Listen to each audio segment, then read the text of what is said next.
Asia-Pacific markets are all in the red today as Japan's core inflation for March was unchanged from February, steady at 3.1%. This level is well above the Bank of Japan's target range as government subsidies so far only had a limited effect in bringing down price pressures. High inflation has battered Japan's economy since late 2022. Friday's reading comes ahead of a Bank of Japan meeting next week, where the bank is widely expected to maintain its ultra-loose policy under new head Kazuo Ueda. For more on this now, let's bring in Danny Hewson, who is head of financial analysis at AJ Bell in Huddersfield, UK. Thank you very much for joining us. Danny, historically, inflation in Japan has for years been one of the lowest in the world. What's happened now? Can you help us understand?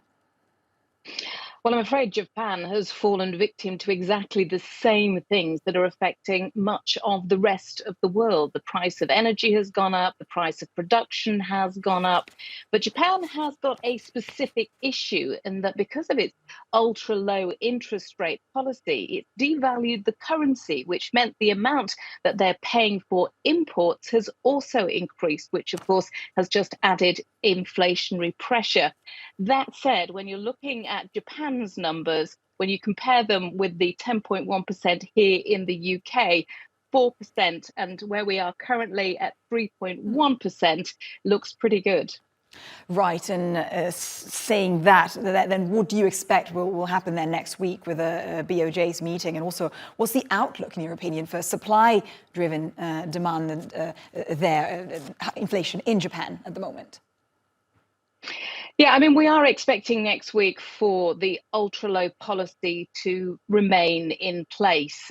We think that they don't want to do anything knee-jerk, and they certainly don't want to raise interest rates and then trigger a recession, which is something that they've been blamed for previously. Although we do know there is now some appetite for discussions to maybe look at changing things later in the year if wage growth continues apace.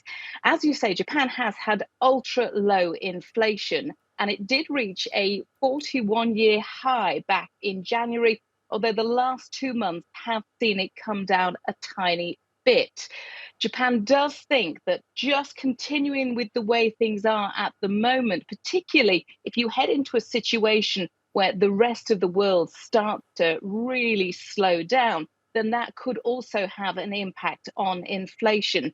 So at the moment, I think the wait and see policy is probably a very good idea. Although if they're not able to keep it down, and remember, it's been above 2% since last April, 2% of course is the target, then they will have to do something. So I think they're going to take very small steps to start with.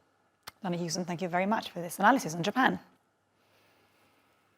And now let's go to other top stories from around the world. Twitter has ended its verification program. Now users will need to pay $8 a month if they want to have the once coveted check mark reserved for notables. That means Bill Gates, the Pope, and the accounts of major media networks lost their badges. It's been a wild week for Twitter CEO Elon Musk, whose wealth plunged $13 billion after disappointing Tesla earnings. Analysts say Musk's tinkering with Twitter makes Tesla investors uneasy. Chile is planning to nationalize its lithium industry in a bid to boost the economy and protect its environment. President Gabriel Boric said lithium contracts would only be issued as public-private partnerships with state control.